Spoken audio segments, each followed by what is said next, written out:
Welcome to FA Exclusive, our monthly roundup of the most important events, trends, and issues from around the world. With me is Glenn Carl. He retired from the CIA after an illustrious career. He has authored a book called The Interrogator and appeared on all sorts of television channels. I'm, of course, the founder, CEO, and editor-in-chief of Fair Observer. I'm Atul Singh. Glenn is a WASP, a white Anglo-Saxon Protestant. I'm a Rajput. And together we produce something called The Dialectic by Fair Observer, a podcast that's available on Spotify, Google Podcasts, Apple Podcasts, and various other platforms, and our website, fairobserver.com.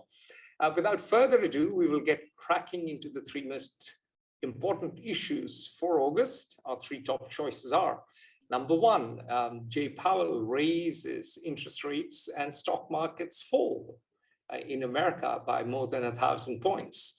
Number two, Sabre rattling over Taiwan. China launches its biggest military exercises yet. And number three, new developments in Ukraine. Is the tide finally turning? So without further ado, let's go straight to increased interest rates. And Glenn, over to you. Okay, well, hello everyone. I hope there are many everyone's listening. I consistently seem to fall in the camp of that is easy to criticize of the coddled elite that dismisses the importance of inflation while the vast majority of people struggle to pay their bills and put food on the table. I hope that I am defining a broad, inaccurate caricature, but the kernel of truth in that is that I have consistently, since the beginning of the pandemic anyway, as inflation has started to be an issue, been structurally sanguine, how's that for a phrase, viewing the rise in inflation as a more passing event which has immediate political impact, which is significant, because the immediate political impact of inflation can have long-term consequences in a whole range of areas, to include the stability of the United States government and democracy in our current context. But I do dismiss as largely irrelevant to real economic analysis the rises and falls of the stock market, and in particular the 3.4% drop after Federal Reserve Board Chairman Powell's speech announcing that he would continue seriously to address inflation at whatever the cost would be, and that it would have, as he said, the measures he takes will cause, quote, pain to households and businesses. And that is, I'm not dismissing that at all. He has said his anti-inflation policies in his speech are unconditional. And that is what those two clauses, phrases in particular, are what brought the panic to the stock market and to its rapid decline. Some experts believe that he is bluffing and that he will change his policy next year and actually lower rates or would step in with measures required to bail out specific companies and consumers in the economy, and that this would happen as the unemployment rate starts to tick up. I don't think the cynicism or skepticism is a more accurate term by these experts is purely a cynical political assessment, because Powell, I do think, and the Fed in general, is structurally designed to act independent of a particular White House or party. And I think that is true, structurally, certainly. And in this instance, I think it is true. But I do think the skepticism is merited, because the underlying structural trends and data for the U.S. economy, and in particular, are, although somewhat mixed, fundamentally, in my view, sound. I have been a bear about stocks for years, and of course, everyone's proven right if you wait long enough. And I have been a bull on the inflation issue, and I can tick off, I think, some fundamental data which supports that view, but perhaps the two you wanted to Glenn, my optimism. Yeah, Glenn, my view is slightly darker. I think we had a bailout after the 2007, 2008 global financial crisis. That bailout led to fiscal expansion and, more importantly, monetary expansion that inaugurated an era of quantitative easing. And for me, quantitative easing is like silver from the New World mines that came to Portugal and Spain. That did lead to growth, that did lead to consumption. But few people know that a third of that silver flowed out to China, particularly after the single whip law of 1580. So what do I mean in simple language? Printed lots of money, but prices didn't go up.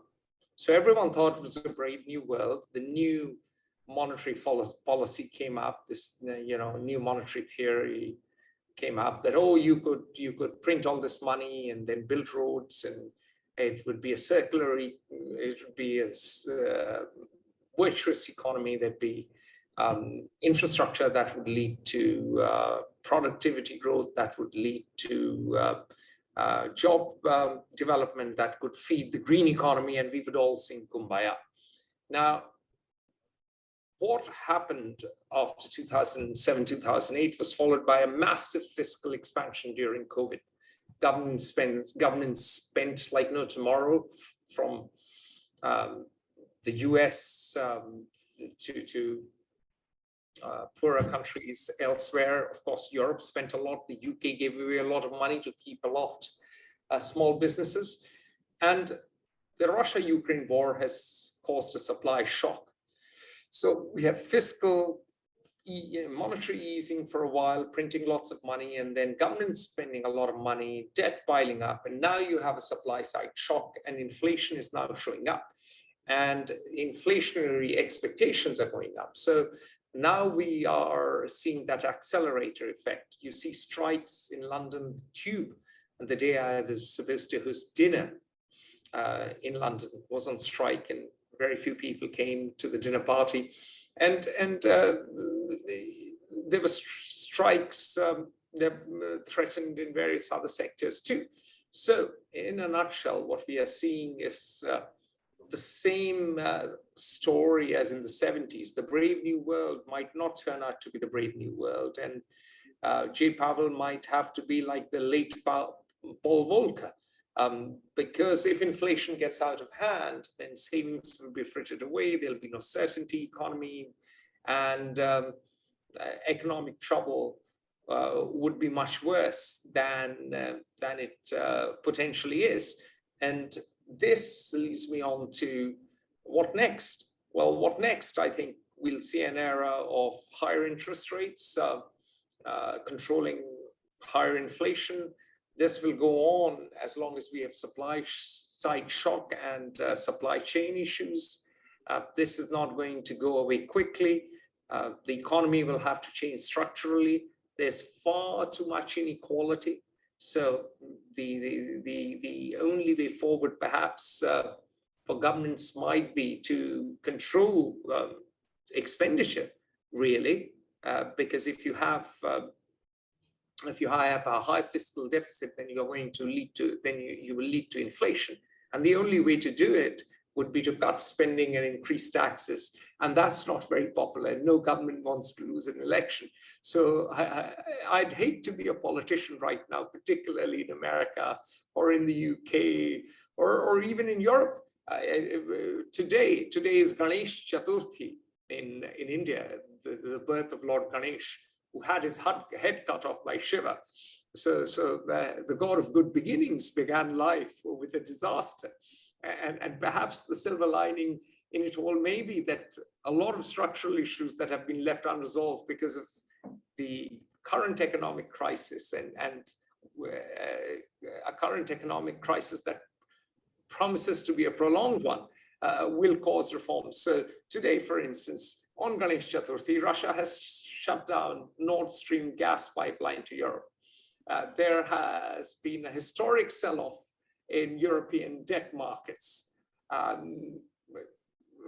Eurozone inflation has risen to 9.1%. In the UK, it's already over 10%. In Turkey, it is 180% by unofficial accounts.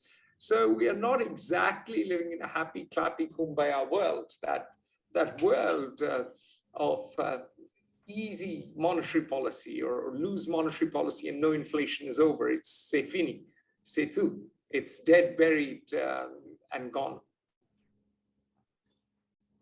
Well, I think here's where a lot of the specific data we agree on, but what we do happily, for the purposes of discussion, differ a bit.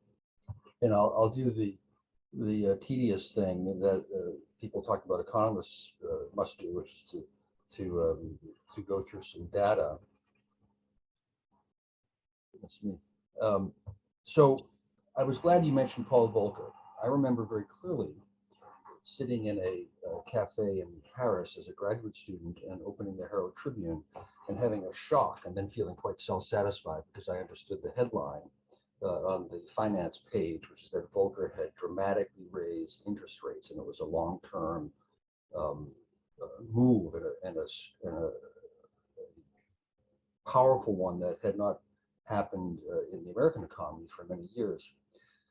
And it is frequently right now, we commentators tend to compare Powell's decisions and dilemma concerning inflation with that of Volcker now 43 years ago already. But here's where the differences I think are significant and why I am surprisingly a little bit a relative optimist. It doesn't mean politically that would be wise, but happily, as you pointed out, Abdul, we aren't sitting in a politician's chair. So Volcker's announcement came after 6 years of shocking inflation that had been growing, which themselves followed a decade of increasing inflationary pressures due to the Vietnam War and President Johnson's refusal to choose between guns and butter. He promised that we all could have both, could fight a war without any pain at home, and everyone could butter their bread. The result was inflation that actually frightened me.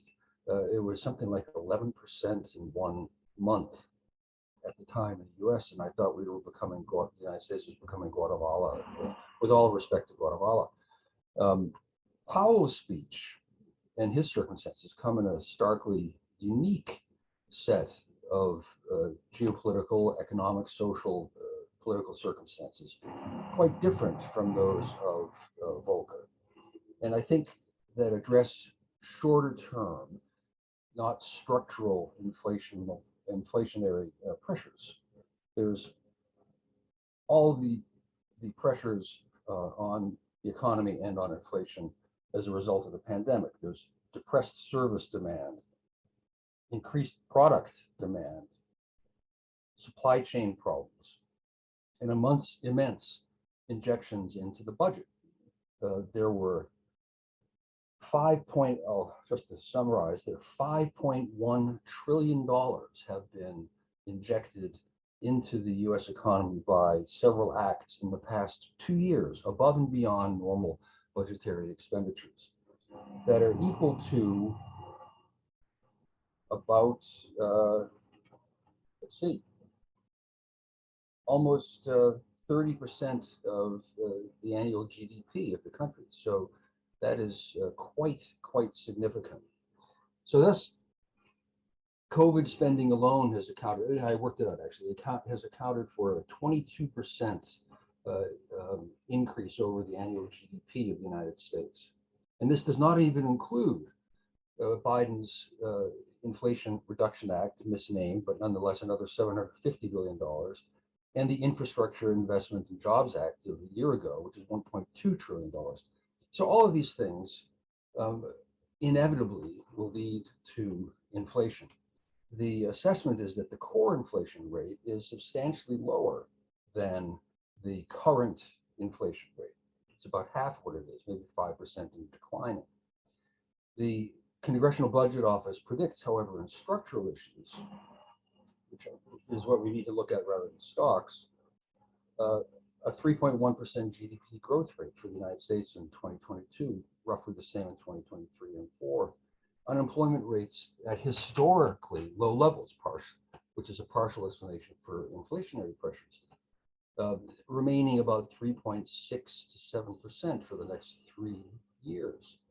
The industrial production index is higher than it has than its base of 2012, and it's continuing its trend upward. Consumer spending continues to grow.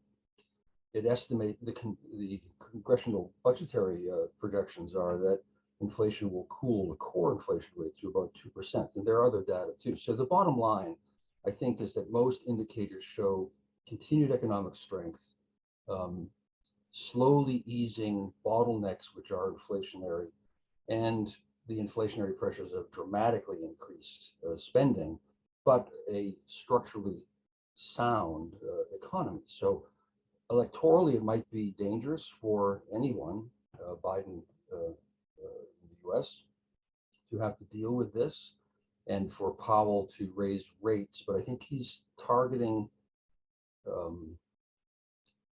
not the structural, well, he's targeting inflation, but what he has to rein in the control is not structural inflation, but conjunctural, if there's a better word, but inflation of the moment.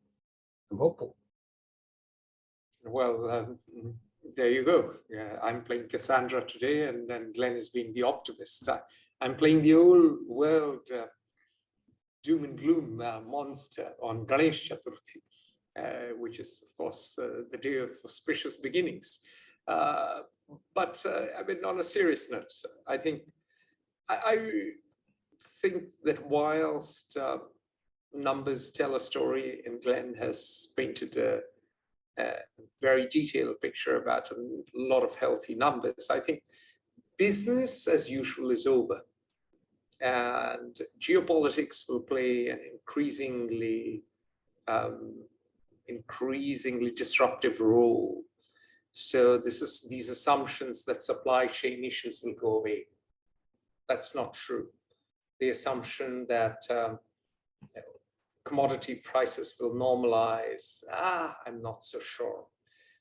The assumption that people will be able to get back to a higher productive economy at a time when globalization, which is what the press has been calling the slowing down of globalization, or nearshoring, or friendshoring, or protecting strategic industries is in the air everywhere. I don't think that economies can grow themselves out of debt anymore. There is going to be a reckoning. The fact that today there has been a historic sell-off in European debt says something. Remember, Europe has an aging workforce, declining demography, and rising debt. And people are living longer.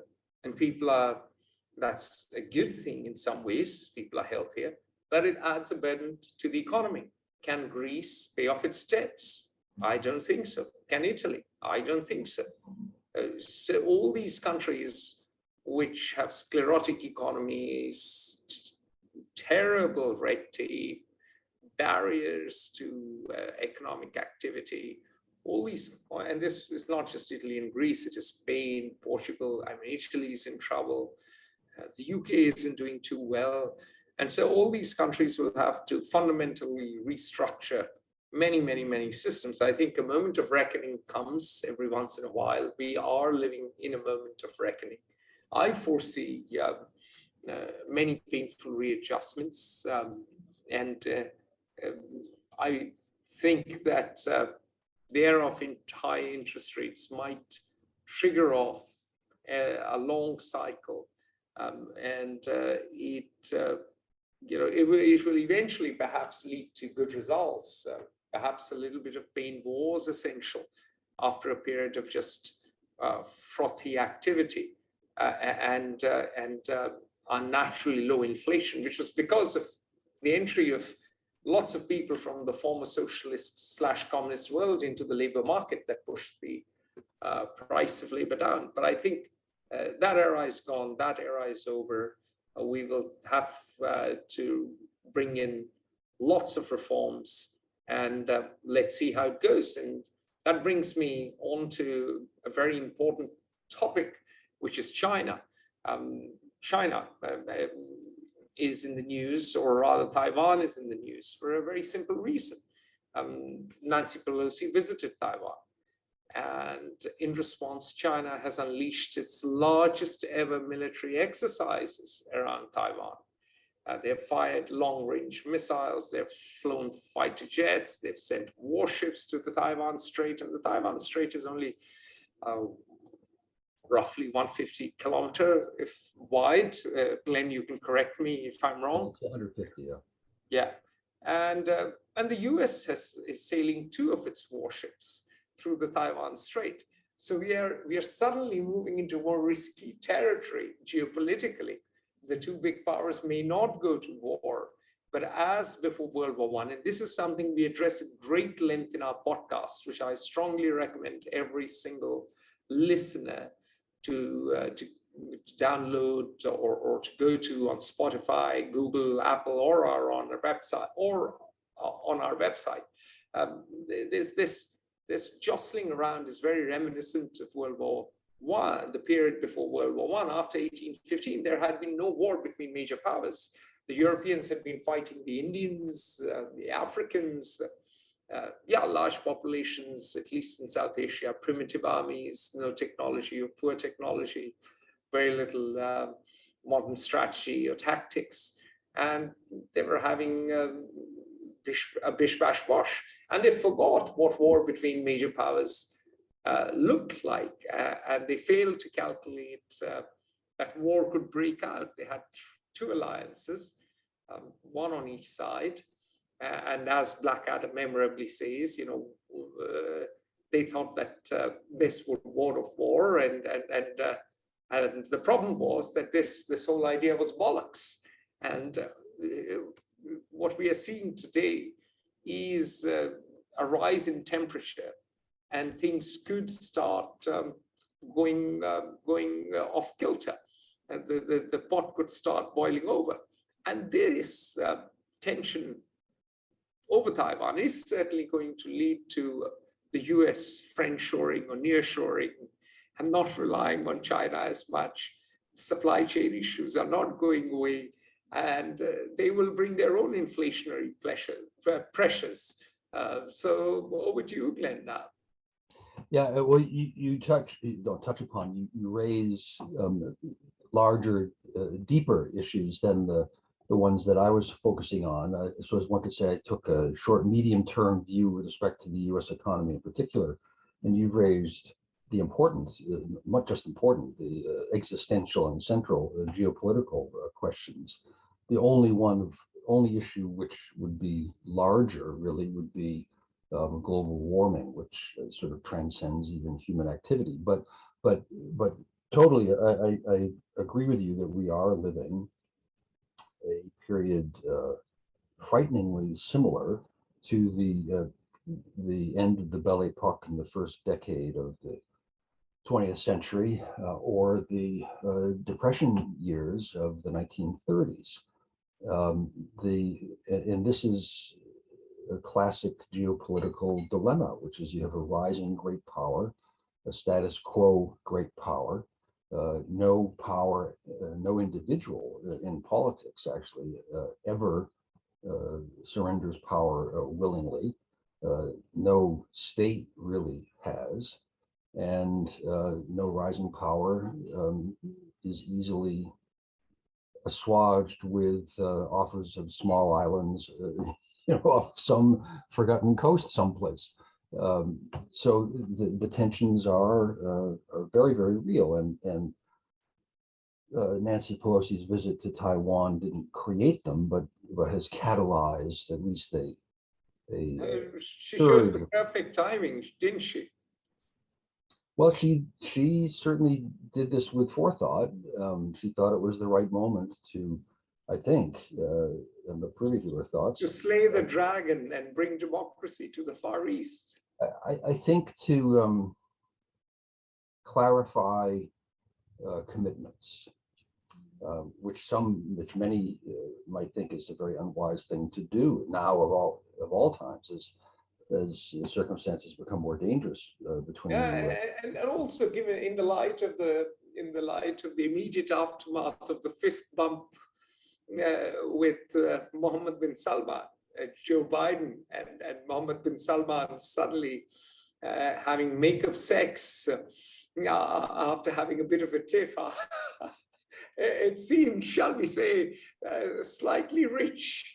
That No, I don't think so. I don't agree with that, actually. I mean, Biden's coming for criticism for having engaged in some realpolitik. Look. I understand that he had a geopolitical reason to do it, but America can't be seen as a savior of democracy when Biden is having a fist bump with Mohammed bin Salman. It's a relative weighing. He goes off to Taiwan. Well, we can, perhaps we should divert, in another discussion to the Middle East and Ukraine war again, which maybe we'll talk about later. Yeah. But the relative evils of the Saudi regime in the current geopolitical context can pretty reasonably be considered secondary to the larger need to keep Europe focused on stopping the rape of the second largest country in Europe. Well, in the light of that geopolitical imperative, in the cold light of, I would say, national and perhaps international interest, if you view Ukraine as a key US strategic bet against Russian aggression, then going to China and provoking it was foolhardy, because Yes. China has not been, as you have said in our podcast, particularly supportive of Russia. They have military aid. So to use your own logic, this was certainly not a wise move. It was ideological. It was perhaps megalomanic. It was through some imaginary notion of moral puritanical self-righteousness. I mean, we could come up with many reasons, but it's certainly not something that Henry Kissinger would probably do. No, I agree. I think the timing, at least the timing was poor. The 100th anniversary of the CCP is this year. So should have done it 3 months later. She should have gone in September, I suppose. No, I think the timing was pretty unwise. Whether the act, in the larger sense, erasing all calendar concerns was wise is debatable. But the timing, I think, was pretty clearly not helpful for the U.S., since we do want to keep China relatively quiescent in what is our current largest issue, which is Russia's invasion of Ukraine. But okay, so yes, I do agree that this specific event, we can hope, turns out to be one among the endless series of incidents indicating this tide of increasing tension and stress on U.S.-China relations, and thus in the geopolitical system. I mean, just so that we don't just blame it on Nancy Pelosi, we have to also put Xi Jinping, or rather Emperor Xi Jinping, as I call him these days, into focus. Since 2013, he has followed a policy of aggressive defense. This is a policy that has led to a lot of thin-skinned overreaction from China. This idea that China had a century of humiliation is certainly true, but countries like India didn't have it much better, or Vietnam, for instance, or any of the African countries. So I'm not saying that China does not rightfully have a sense of grievance, but China has taken that sense of grievance to whip up nationalism and to secure support for a regime that is frankly communist only in name and has nothing else but Han nationalism to rely on, particularly since the economy is slowing, particularly since the real estate bubble is bursting, particularly since the rate of growth that they've had since 1978 is unsustainable, and particularly since Xi Jinping's zero COVID policy, which I've called asinine in my podcast, in my comments in our podcast, is leading to absolute disaster. So given all of those developments, China is under immense internal stress. And so Xi Jinping's prickly behavior and the Chinese whip of nationalism doesn't help. Similarly, America's paranoia about rising China doesn't help either. And Nancy Pelosi's actions, and of course, she was arrested on Tiananmen Square back when in the days when she was younger for unfurling a flag after the massacre. So her ideological commitment does not help either. So we are again in a very curious position, similar to World War I, where each side was being provocative towards the other, and it was a time of tremendous internal stresses as well. Remember, in the UK alone, the suffragettes wanted the vote. The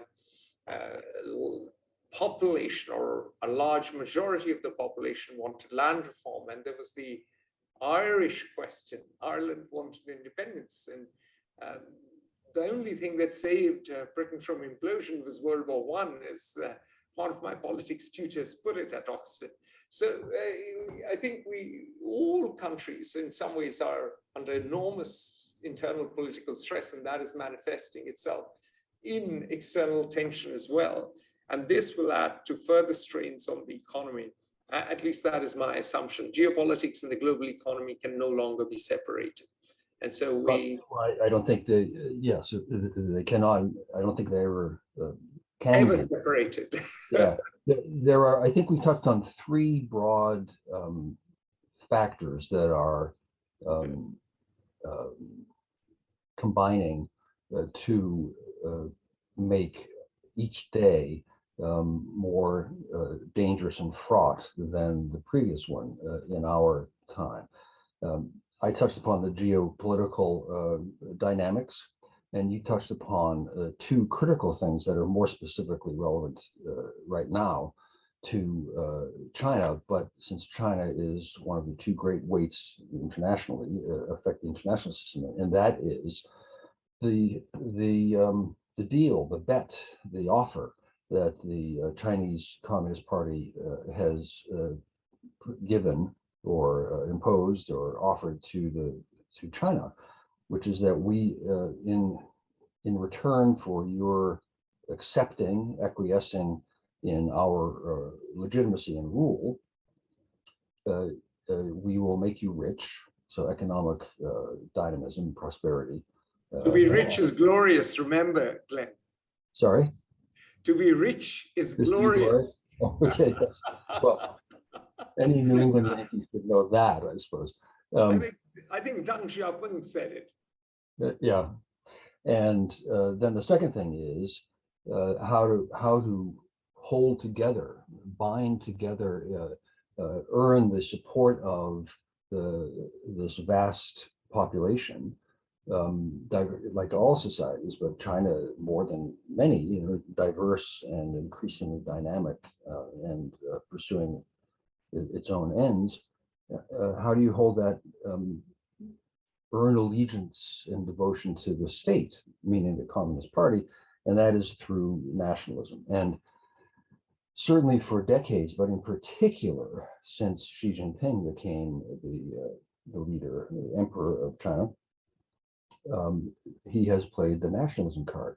The alarming thing is that, and here I'm quite cynical, but the data is pretty clear, people really don't think. And in a way, it's not anyone's fault because everyone has a life to lead and very few people have to lead a country. So people will absorb the framework that is presented to them by their media and their leader elite.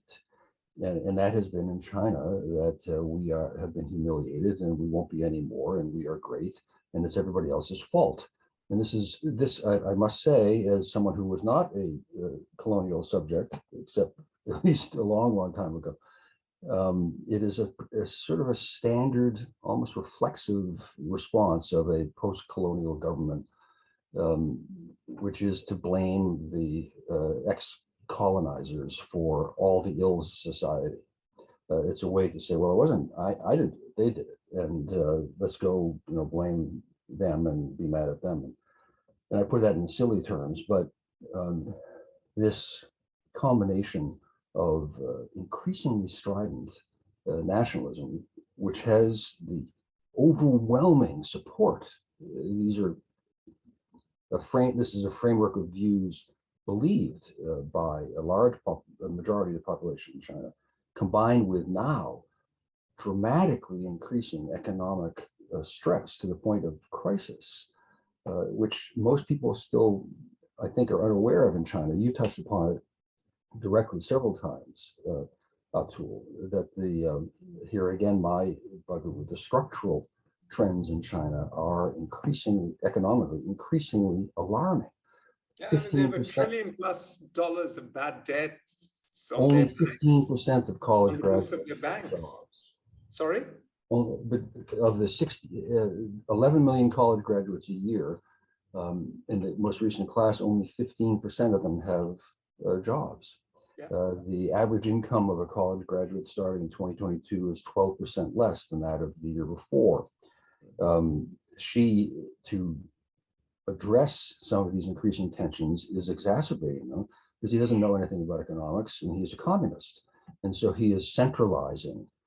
He's killing the goose, the technological goose, by progressively controlling what technology companies can think, even, as well as do. There are party leaders in decision-making committees and levels, at all levels of all companies in China now. That wasn't the case a decade ago. There are surveys show that there are easily more than 10,000 of the richest Chinese whose collective net worth is about $50 billion, who are seeking to lead the country. These are the marginal producers, the marginal as in they're the ones who add value to and change, lend dynamism to an economy. They're the ones who have made, think of the Huawei or all of the other Chinese giants that challenge and lead the world in various sectors. And if they are feeling pressure to conform, they will not think originally or create. There's a big shift away from China of huge percentages of foreign corporations from Europe and the United States, which are the two drivers really of the global economy still. A lot of this is self-inflicted harm by China, but it is creating tensions in the Chinese economy, therefore Chinese society, and pressures on the Chinese government, which add to the increasing pressures which they also have fomented in playing the nationalist card, that lead to increasingly potentially explosive international situation. The Chinese government has just in recent months cracked down on Ericsson in Sweden because they didn't like what Sweden was saying about one policy or another that China was following. Similarly with Australia, the winemakers, similarly with Taiwanese pineapple producers, similarly with all manufacturers from the economic behemoth and rival of China, Lithuania, and on and on and on. 90%, 95% of multinational corporations now considering doing business in China an issue of concern. Yeah, and So all all of of this these things means, are challenging. yeah, all of these things mean that inflation is bound to go up because you simply can't rely on cheap goods from China, which is the factory of the world. The world's biggest and largest industrial revolution happened in China in a blink of an eye. And it provided cheap steel, it provided cheap finished goods at Walmart and Amazon, any of the Amazon basics. They're all coming from China. The laptop you and I use, the cell phone you and I use, the cell phones, sorry, you and I use, they're all made in China. I'm concerned about the tensions internationally that all of this is creating. I'm less concerned, which doesn't mean that it's not an issue. That China, I don't consider China, vast as it is, as indispensable. The quadrilateral dialogue, which many people sort of poo-poo as sort of a forum to pretend to be something. In fact, I think is a nascent, significant organization. So you think a lot of manufacturing could shift from China to India, and you? It is. The manufacturing is moving from China to Vietnam frequently, or China to India, or China to Indonesia. And just as American manufacturers were replaced by Japanese manufacturers and by Hong Kong manufacturers and then by Chinese manufacturers, so the Chinese are, as their per capita income and wage levels increase and their political actions create tensions, they will find themselves replaced and are progressively too. And if India continues to get itself, its act together a bit more by continuing its economic liberalization, it's going to be in the next several years larger than China, and quite literally potentially more dynamic. China will reach its peak population in the next 2 or 3 years, or 4 or 5, I forget exactly. Its labor force is already declining. That will not happen in India for 50 years. It won't happen in the United States for decades. Vietnam is as dynamic and talented as anywhere, and is not China, but India, Vietnam, Indonesia, et cetera, are. And labor, transportation costs are so low now that it doesn't matter to a Frenchman if a sprocket comes from India or Indonesia or China.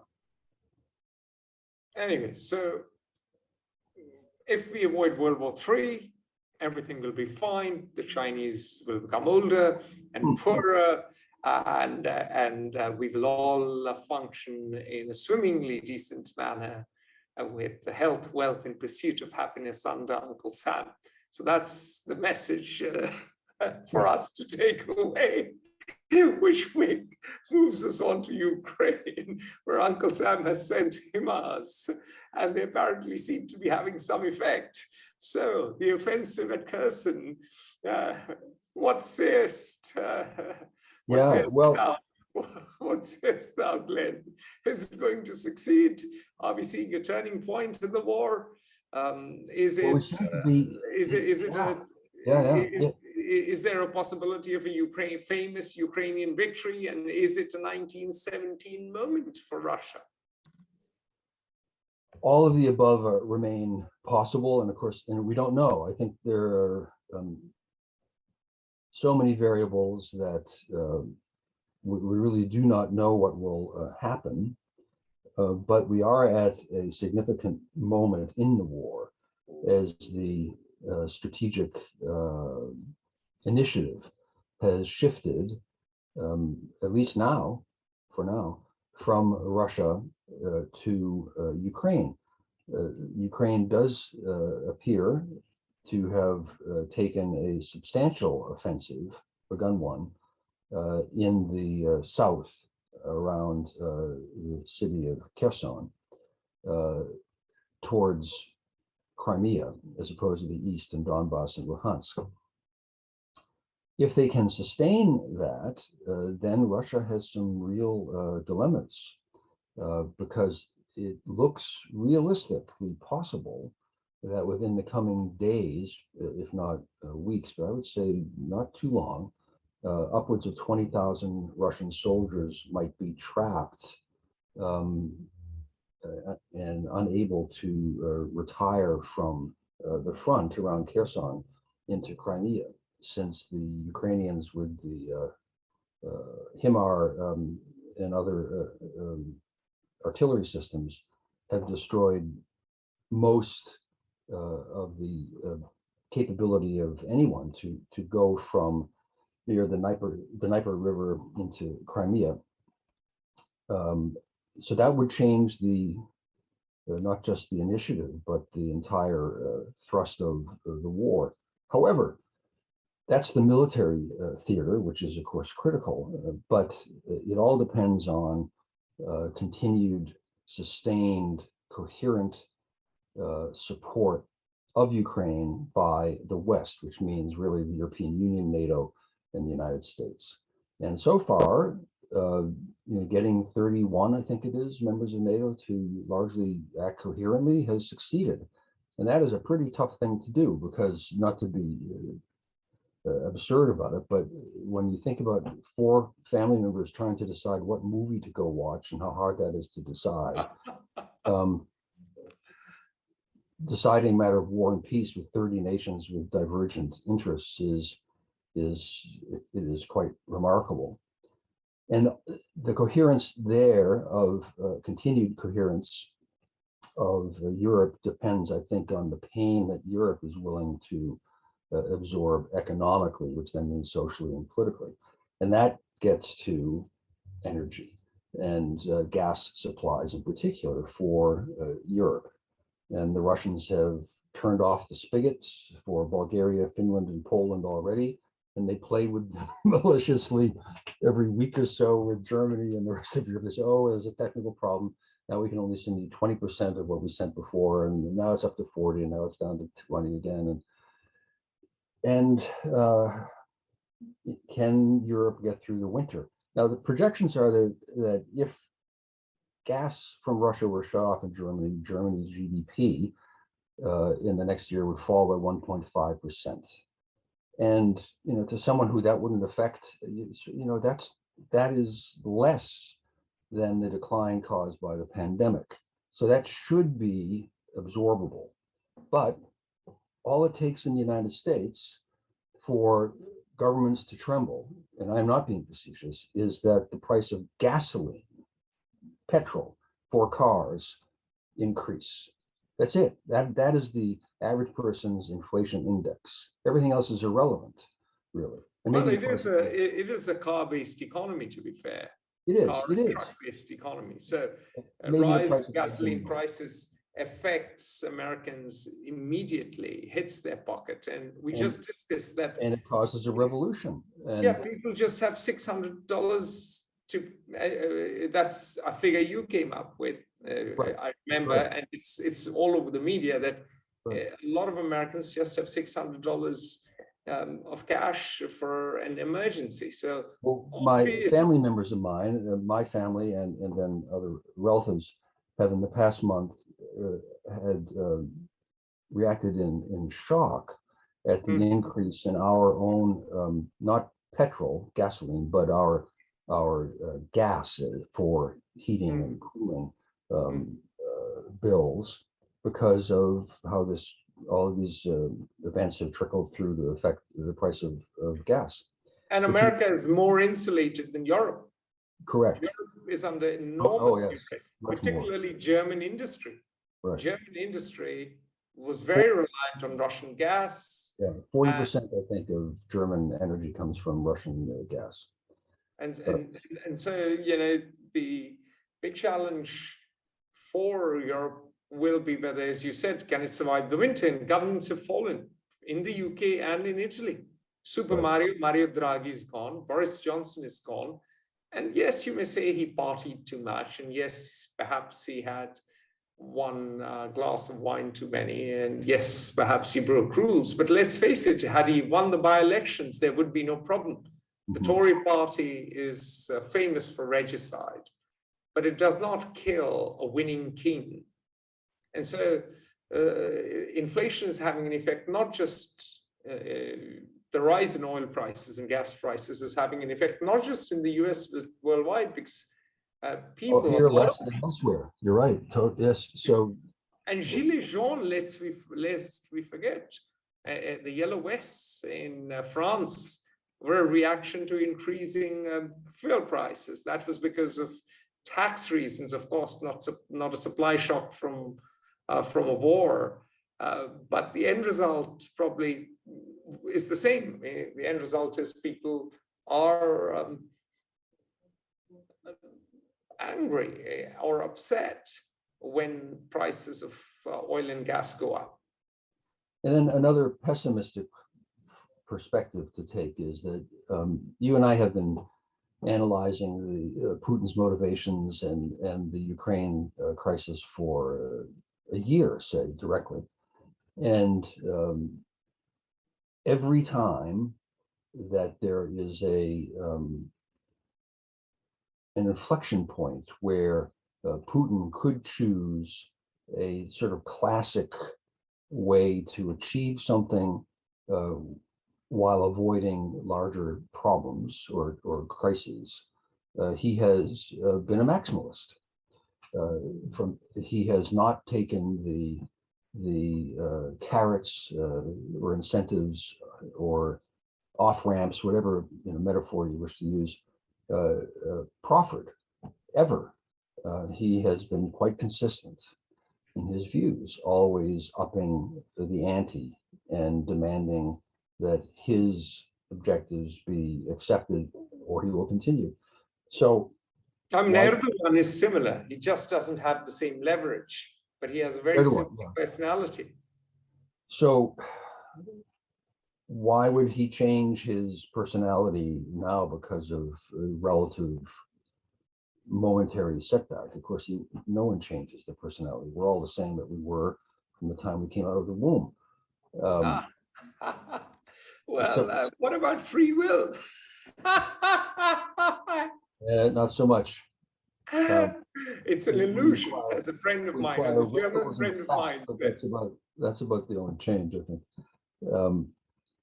There can be growth in individuals, yes, but fundamental personality and inclinations. So that makes me quite pessimistic because I don't see that we have completely incompatible ultimate objectives on the part of the contending parties, and so I don't see a solution. So basically, then the Ukrainian gambit that they use, missile, drone, and artillery strikes, a careful mix of them, and they use resistance, close combat. They choke the supply chains of Russia, and basically, as they did with the tanks, if they can have Russian troops in Kherson besieged and just to drain on Russian resources, this gambit may be the best way to for the US to break the back of Vladimir Putin. And from the sounds of it, the die is cast. It's a battle of attrition. And in some ways, it's a proxy battle. Ukraine is Russia's near Afghanistan. Yes. And if they can crush the Ukrainian spirit and Ukrainian resistance, then, well, Russia can gain a bit of territory and retain a bit of influence.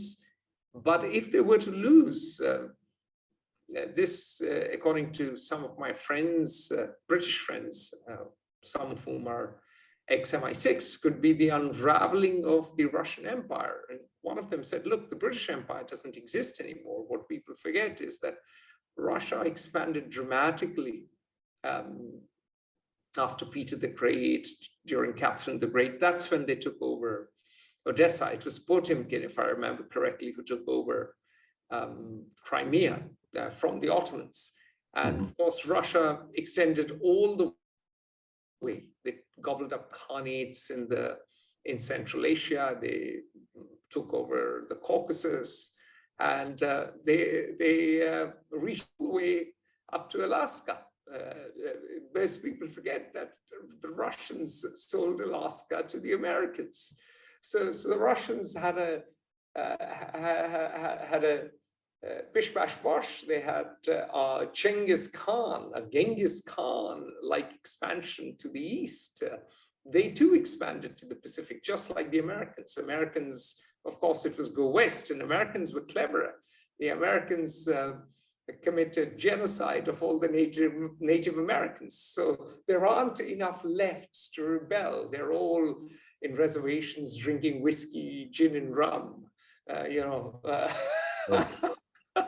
whilst, of course, there are plenty of Chechens who might... That's the characterization from which I divorce myself. But anyway, but the Russians did not quite manage to kill all the Chechens despite Vladimir Putin's oppressive policies. So there are plenty of, and there's of course Dagestan, and there are plenty of such potentially rebellious areas that could cast off the yoke of Moscow. And of course, there is the specter of the Chinese gobbling up the Far East. Yeah. And a lot of the territory in the Far East was Japanese or Chinese. You know, the analysis that you and I made, I suppose others did too, though. I think ours was a little different than most. Well, we are bound to say that. We are of course, that's right. Bound and custom bound to say that our analysis is better. Read us. Known for their modesty, the Rajput and the Wasp continued. No, where was I? You were saying the analysis. That's right. I could see benefits that Russia could attain, or obtain, all of the above, by its actions in Ukraine. But as I say, it's taken sort of none of them and strategically made its circumstances worse. I continue to think that they could negotiate an agreement which would leave them most likely with, at least geographically, a bit more than they started the war with. But that becomes less likely each day, and the dangers to everyone, not just to Russia, grow each day. So I am consistently proven wrong that Putin will act in what a Westerner would view as a gain maximizing way. I mean, look, he's old, he's autocratic, he's been living away from anyone. He's paranoid about getting poisoned or murdered or beheaded or God knows what, shot, or given a bit of uranium ice cream. So he sits on a long table with people 10 feet away from him. And so I think Putin might be an extraordinarily savvy, extraordinarily clever, extraordinarily impressive, strong man. But he ain't no Peter the Great, and he's getting older, and he may have lost his touch. And Russia indeed is a fortress economy, as for some. Many say, look, the Russians can grow their wheat and they can have their fish and they have their energy and they can make tanks and they can make planes and they have enough technologists to build S-400s and they'll be fine. But there is also the issue now that Russians have demography against them. No longer is it the 1930s or 1940s, when Russians could just summon up men and throw them at the Nazis. So I am very ambivalent about actually both Russia and Ukraine doing well out of this war. Well, most participants in a war are losers, really, even if you win. But just really quickly, so I think that the key to what's happening in Ukraine and therefore affecting the entire international system right now is, of course, the Ukrainian offensive, which has real prospects of success. But the variables are, which we cannot see what will happen, are how Putin will respond, because he can increase the conflict in any number of ways, and then the sustained support of Europe, which is a function of how well it can adjust to the energy transformation that it must do immediately, lest it suffer dramatic economic and therefore political pain in the coming 10 months. And I see that you'll have to help me here, Atul. One of our participants has raised his hand. I don't know what to do about that. Well, yeah, John Elliott, please go. He's a former State Department diplomat. And John, you're unmuted. Please ask your question. Ask away. Yeah, I just unfortunately have to leave in about 10 minutes, but I just wanted to say my piece about how disastrous this whole situation with Russia, USA, and Ukraine is. 80,000 Russians killed, perhaps 10,000 Ukrainians killed. And as you know, I wrote an article in Fair Observer a few months ago where I suggested that we might take some steps not to appease Putin or Russia, but to provide some sort of offering that would be minimal loss to the United States, and that would be to for us to abandon the base that we have in Cuba or something like that. The fact that remains that the tactics and the movement and the direction taken by the U.S. government and in turn in supporting Ukraine have been disastrous. And it makes me think that the only beneficiary is the arms manufacturers.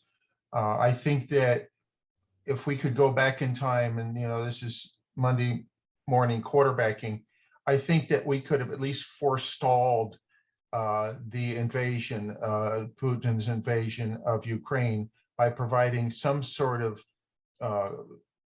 face saving for him. And land, to me, is not as important as it is for President Zelensky and many other Ukrainians. Human lives are much more important. And so I take a more of a pacifist approach. And I just wanted to present that approach at this juncture. Yeah, well, thank you. Thank you, John. I don't think we lost 10 minutes. I think we've covered the subject. I think you have presented a point of view which is pacifist. The question is whether Ukraine and Russia are in a pacifist mood, because as Glenn said, the die is cast, and emotions are running high. And right now, Ukrainians sense getting a couple of blows, big blows on Russia, and militarily, of course, Ukraine is using better Western technology and causing a lot of damage. Also, when it comes to narratives, Ukraine is winning. They have an extraordinary team when it comes to narrative building and narrative disseminating. So I think both sides are locked into mortal combat as of now.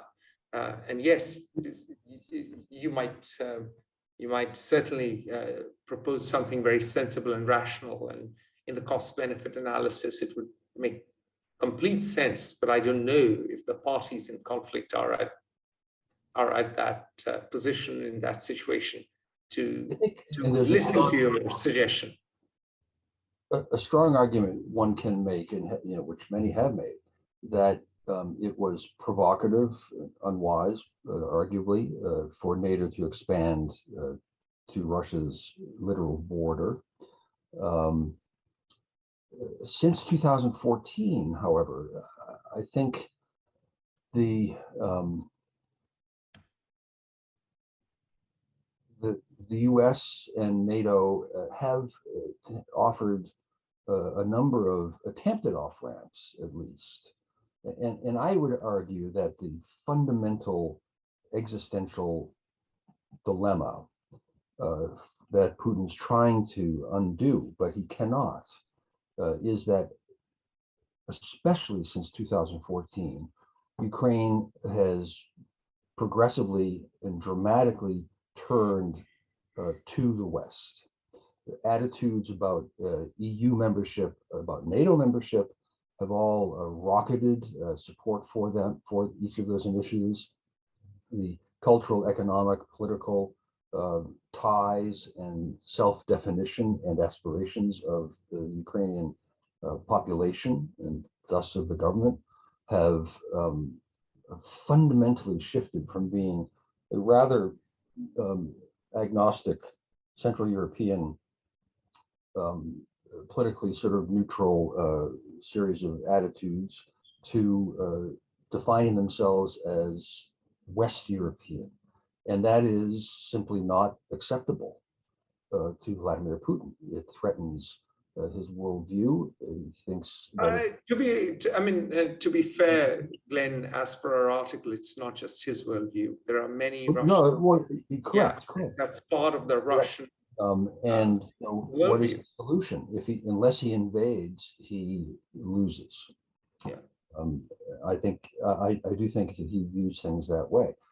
Part of it's propaganda, he believes, and part of it he simply believes as a legitimate analysis and perspective. And I don't know what off-ramps the West could have offered that would not then have undermined what Ukraine's directions and aspirations have been. Well, one of the things perhaps the West did do, and we covered that in our article, was bring shock therapy. And of course, I know you were against it, but Jeffrey Sachs was for it, and he won the day. And that left Russia with a very paranoid worldview. They still believe that America plots not just to have Russia on its knees, but on its back. America plots to dismember Russia itself. America has expanded NATO right to their border. And America did have a role to play in the Orange Revolution and other Ukrainian developments. Of course, America probably did it to support democracy, but from Russian eyes, this seems American incursion into near abroad. And from Ukraine, you can roll tanks all the way to Moscow. And so really, Russia, if you put yourself in their position, is acting rationally by standing up to Uncle Sam and protecting their core national interests as they see it. So I think we are in a very unfortunate situation where different sides are locked into their positions, into their deeply entrenched positions, whether it is Russia or, for that matter, even China or the US. And so we are moving towards an increasingly more dangerous world. I think we've run out of time for today. It has been magnificent to have you all here. Please subscribe to our YouTube channel. Please follow us on social media, the usual Twitter, Instagram, Facebook, and of course, LinkedIn. We are posting very regularly on LinkedIn. And on that note, Glenn and I bid you adieu. May Ganesh, who's reputedly the author, the chap who wrote the Mahabharata, the longest epic in the world, as the sage Vedvyas was reciting it. May Lord Ganesh be with you. May you write elegantly, speak eloquently, and may you have a fantastic next few months, days, or months, weeks, and days ahead. So thank you so much. All the best for now.